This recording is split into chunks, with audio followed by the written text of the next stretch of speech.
What's up, investors? It's the Russian dude. In today's Russia, power is less a permanent throne and more a precarious balancing act, where even the mightiest are forced to anticipate their own eventual downfall. The corridors of influence that once reverberated with the unchallenged proclamations of authority now hum with widespread maneuvers and secret contingency plans. A prominent leader whose name used to spark fear and command absolute respect is now seen crafting an escape plan for his bloodline and himself. A desperate bid to outrun the specter of betrayal and revolt. The guy we're talking about is obviously Ramzan Kadyrov, the head of Chechnya. Have one question for you guys, by the way. Have you noticed that recently we have absolutely no news about Kadyrov or his family? He used to be the internet's superstar. I guess kinda. His son Adam used to get awards and titles weekly, and now there is absolutely nothing. This unfolding drama is not merely a personal crisis, but a reflection of a broader, decaying system, where loyalty is as hollow as the headlines that expose it. So today, let's talk about the intricate strategies of escape, the explosive internal feuds, the carefully maintained illusions of power, and ultimately, the fatal dilemma that haunts any would-be autocrat in modern Russia.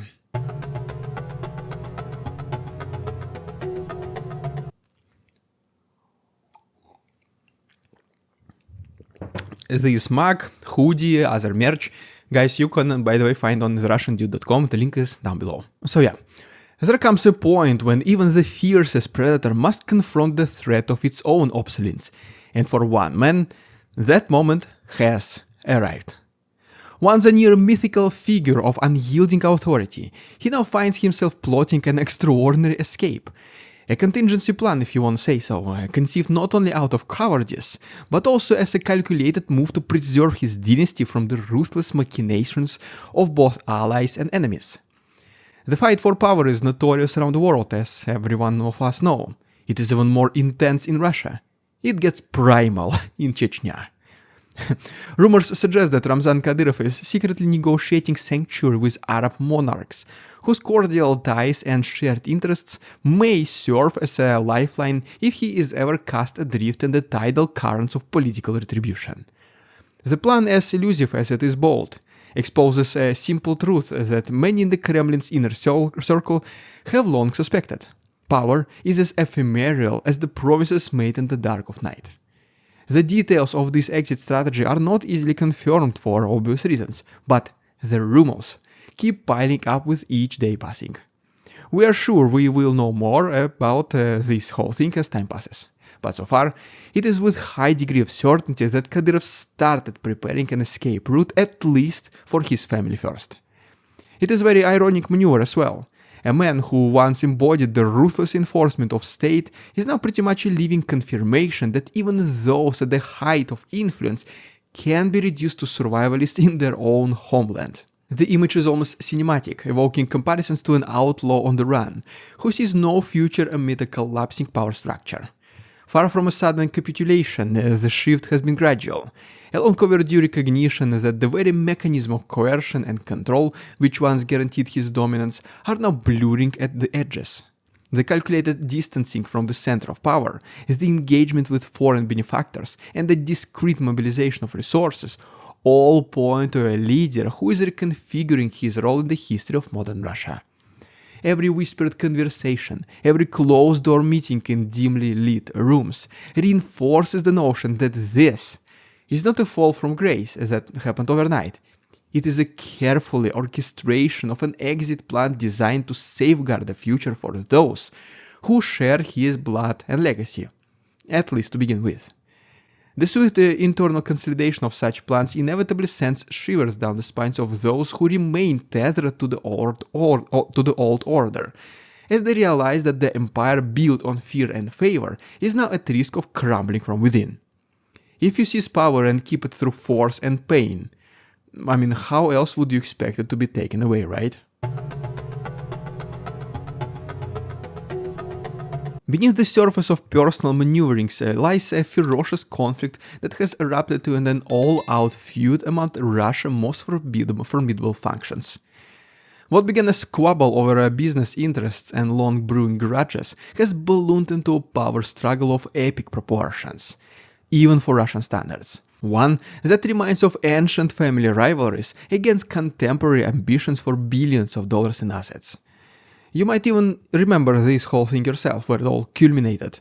The fight for ownership of Wildberries, the biggest online retailer in Russia, pretty much the Amazon of Russia. The feud erupted in a high-stakes arena where fortunes and futures hang in the balance. A domestic confrontation initially ignited by a dispute among a prominent family, Bakalchuk family, has snowballed into a fight that now involves the titans of the financial underworld. Rival factions, each armed with their own brand of ruthless pragmatism, have turned what was once a backroom negotiation into a spectacle of public threats and public violence. In the heat of this internal war, the air in Moscow grew tense with the promise of further escalation. The clash, full of deadly encounters and ominous video threats, exposes the raw nerve of power. It is not simply an issue of money. It is the battle for legitimacy in a system that equates dominance with survival. One side claims the mantle of brute enforcement, relying on a well-practiced protocol of intimidation and public posturing. The other, in the meantime, driven by the cold calculus of financial ambition, wages a subtler war of power and strategic alliances, often with the support of influential conglomerates. In the midst of these swirling currents, every move becomes a potential prelude to the irreversible shift in the balance of power. The ferocity of the struggle is a stark reminder of an enduring truth in autocratic regimes. Even the smallest of internal fractures can spark a huge fire. The episode, filled with both symbolic gestures and brutal physical interventions, has not only tested the limits of personal characters, but has also exposed the hidden corridors of a system sustained by violence and uncertainty. The resonating impact of this conflict reaches far beyond the immediate parties involved, becoming a much broader crisis of legitimacy within a political order that is increasingly unwilling to tolerate dissent. In this theater of blood and ambition, every warning, every calculated threat solidifies the reality that when the stakes are billions of dollars, compromises are impossible and the fallout is inevitable. Behind the glitter of grandiose announcements and meticulously staged public spectacles lies the brittle illusion of authority that defines the modern Russian regime. In a political landscape where transparency is a myth and every public act is a carefully choreographed performance, genuine power is measured not by the volume of declarations, but by the silence that follows. The architecture of control built on a foundation of fear and selective visibility maintains that those who remain unseen are the true power brokers. Publicity in such a system is a very double-edged sword. It can either serve as a fleeting display of influence, or it can also expose the inherent fragility of the heart of the autocracy. This delicate balance is shaken by figures who, despite their once formidable reputations, now find their public performances turning into liabilities. The very act of stepping into the spotlight, of broadcasting one's strength through media channels, carries the risk of unintentional self-sabotage. Because in this age of instantaneous communication, where every statement is amplified by social media and every misstep recorded to be placed in the never-ending internet's archive, the price of visibility is measured in lost credibility.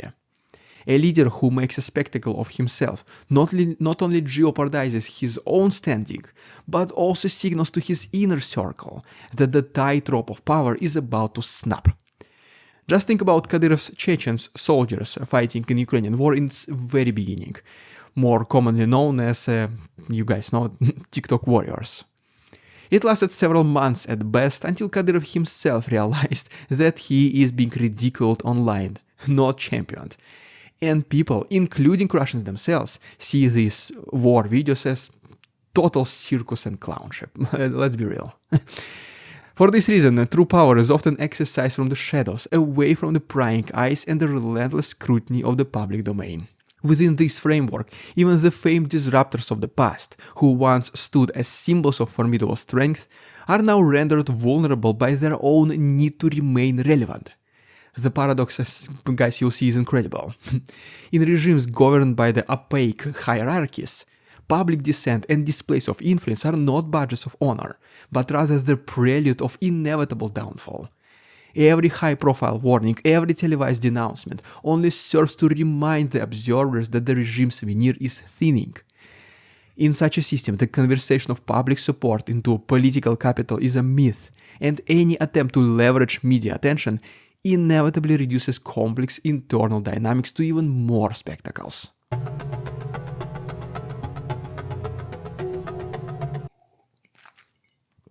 You can buy the mug at russiandude.com.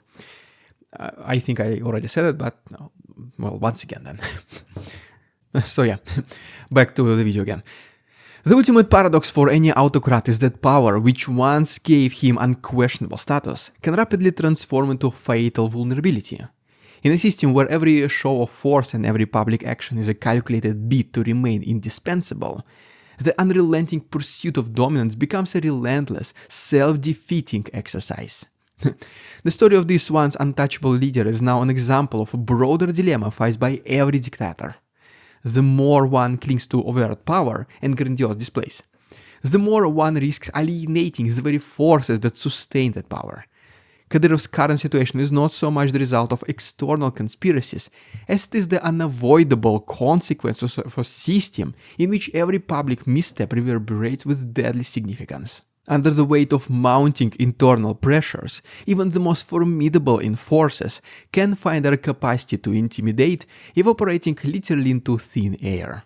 With every visible act of aggression, the autocrat risks not only personal retaliation, but also the collapse of the delicate network of patronage that has kept him afloat for decades.